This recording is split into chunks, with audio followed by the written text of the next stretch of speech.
CLO is under fire for assaulting female corps members. Outrage has erupted in Enugu East local government area over allegations that a corps liaison officer assaulted two female members of the National Youth Service Corps, NYSC, during the meeting held last Saturday.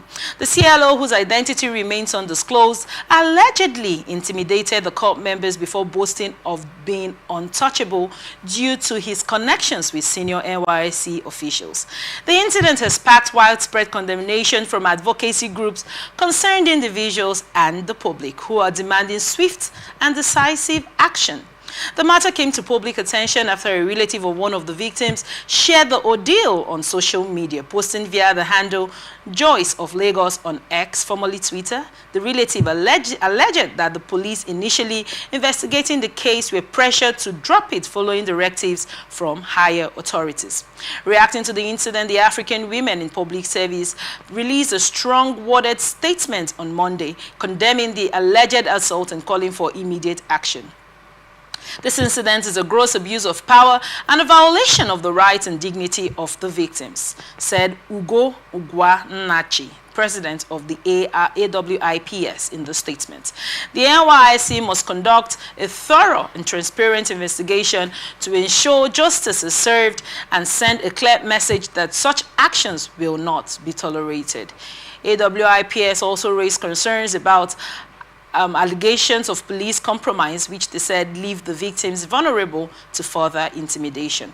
The organization pledged to closely monitor the case and urge systemic reforms within the NYSC to safeguard corps members against similar abuses. Members of the NYSC community have expressed shock, with some describing the CLO's alleged behavior as a betrayal of trust. The CLO is supposed to be a protector and a bridge between corps members and the NYSC, not a source of harm, said a source within the community. Meanwhile, social media has been abuzz with demands for accountability. Many users question the integrity of NYSC processes, with one commenter asking if such incidents occur under NYSC officials' watch, what does it say about the safety of corps members nationwide?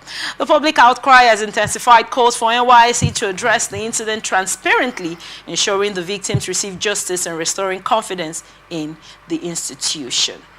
As at this time, neither the CLO nor NYSC authorities had issued an official statement regarding the incident. However, pressure continues to mount on the organization to act decisively and set a precedent that prioritizes the safety and dignity of corps members. Now, you know, this is not an isolated case. I wanted to say, do you think this is, but it's not an, last week there was something similar. Even last year, a year before last. You know, so what reforms do you think should be implemented in the NYSC to prevent such systemic failures? Well, I think from the story we just go through now, you see, this is something that happened again and again. Right. And there's nothing as no measure has been actually taken on concerning this. Because I could remember either 2 years ago, a year before last, a corps member was thoroughly beaten. I think it was on the social media by a member of the community, just because the corps member punished his child thereabout.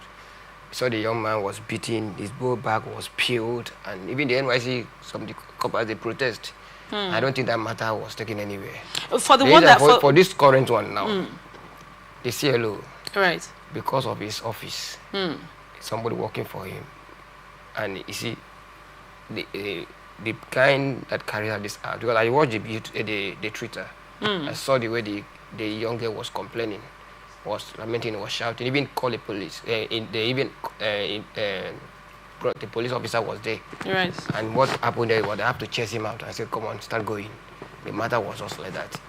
From the voice note I was going through and the video I watched yesterday concerning this matter, I discovered that even before this issue came up, the corps member, the copper, put up a call and lay a complaint concerning that issue. But the officer he called, the lady, says when she comes that she's not around. Okay. So she was trying to put up the whole thing. And so the whole matter was like, it was visible, there was nothing hidden there. So what I think here is this: for this issue to stop, the person, the CLO itself, needs to be brought need to be, they need to look into it. If there's any punishment they need, and then, because with that carrying out severe punishment or penalty to this incident, it will continue. Because if this can happen within the COP, NYSC, yes, that means the coppers are not even safe. Because there is a statement the young man made. He says the copper. Right, that nothing is going to happen. Yeah, he said that he should wash his back. That should let her wash her back. That he's washing her. That statement was made. I listened to everything. So I think what happened here now is that whoever that gives him that right, that boldness to challenge a COP member. You know, back in the day, they used to say a youth copper belongs to the government. They are government property. They are government property, actually. But right now, everything is so, you know that when you beat a child, when a child runs into your hand when we're growing up, a child runs to you to, you know, maybe their mom is trying to beat them. Yeah. And they run to you and you're like, ma, please. Technically, if the mother still goes ahead to beat the child, many people feel offended that you have beaten me also. Because the child ran to me as a means of protection, right? Now, do you think this should be handled as an assault on the Nigerian government? Yes, in the sense that, because if they don't handle it very well, this is an abuse of office in the first place. Right. Because the CLO, because it was not the CLO, it was the person he is working for was the one that gives him the right to behave the way he behaves. Because why do you say that? Yes, because he said when the police come, when they call the victim, they call the police. Right. Because they wanted to take the matter up. When they called the police, he made this statement. He said that the police would do him nothing. He said nothing will happen. For someone to make that statement, it means there's a backup. It's something that gives him boldness to make that statement. Right. So what I think the NYSC team, the body need to do is to find out who is behind, what gives this young man the boldness to publicly assault a COP member who is serving Nigerian government free of charge. Now, you just got to my next point. Serving Nigerian government free of charge. You know, 2 weeks ago, there was a girl that went to a school. I think that was her primary place of assignment. And she probably, like the story said, she didn't greet when she got into the office. And a teacher from the institution beat this girl up for not greeting, tore up her clothes. Even though that matter seemingly was handled quite nicely, because NYSC pulled out all their teachers from that community. The teacher was actually demoted and moved to another school and all of those, which, you know, might or might not be fair judgment, as it were. What, as a serving person, when someone comes to serve the government, what processes should be put in place to protect Nigerian citizens that come to serve several communities, traveling miles away from home to serve the government? What processes should be put in place to protect them? To me, the processes that I think should be put in place, one, because what they're doing is selfless service. Right. They are not giving them peanuts, supporting them, please, to help them fund their transport and the rest. It's not enough compared to the service they are giving. Right. Because the government says after your school, you need 1 year to serve the country, to give out, also to contribute to the society. And they agree to do so. So those set of coppers are supposed to be treated very well, nicely, because number one, some of them live there. Like now, if you are schooling here in Niger Delta, if you want to serve, you are not serving in this part of either, except they work it out for you. You go to the other region, which is like the north or the west or the into. So this is like a stranger, a total stranger, which though we are in the same country, but it's from a different background, from a different environment, coming to a spirit to also learn your culture. Right. By trying to adapt to the system, to know things about you people, and then give out his own or her knowledge she have learned over the years. So at that point in time, what is expected is to treat that person with you should give that person good hospitality by being friendly, giving that person a friendly environment where he can operate, thrive, yes, and where he can strive very well, so that he can as well give at his best, his or her best.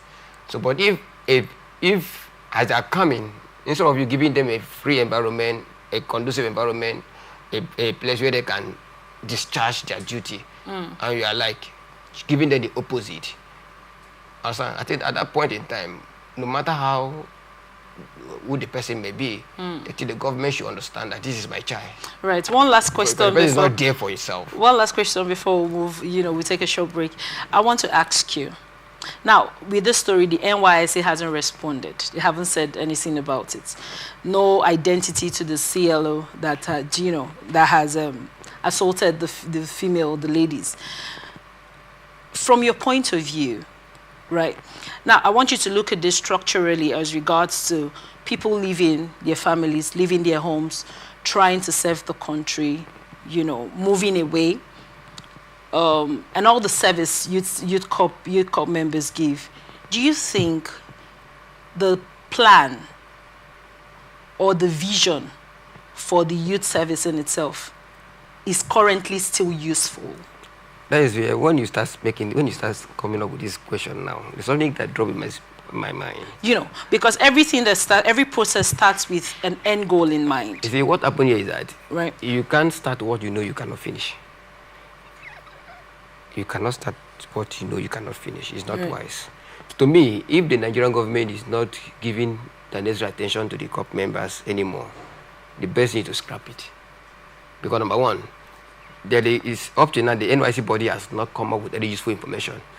The case, what I discovered there, what I think that is going on there is like maybe the person behind, the person that is backing up, the person may be at the top level.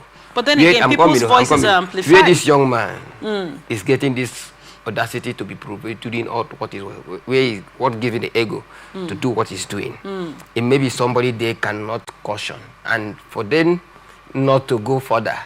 There's a strict instruction. I want that matter to die off. There's anything can happen in this country. There are a lot of things happening in this country. It is a common man that is suffering it, that is going through the pain. Right. Sometimes you see a serious case that is supposed to be handled before you know. But do you think the goal of the youth service is actually functional? Do you think it's working? Given the high rate of kidnap that youth corps members need to go through in traveling into city, the high rate of crime, the security issues, and now assaults, do you know what happened? It's been useful in recent times? To me, I don't think. In the sense that if actually the government is actually giving them the right attention, if the NYSC as they are passing out, and their rotation camp to move to a certain location. At that point in time, one of the things I think the government should do, should find out how many of these youth corpers are going to Enugu. They should provide a vehicle and the security that will take them there. When you take them to their location, to the maybe to Enugu State, to the next right, then down from the other place they can now dispatch to different locations where they want to, but not when after 2 weeks of 3 weeks orientation program. They start seeing the rowing their back. Sometimes they go to where they don't even know. Sometimes they end up not even at the, like one of my friends just came back from youth service, where he served at the Enugu State, particularly where this issue happened. All right. They didn't give him accommodation.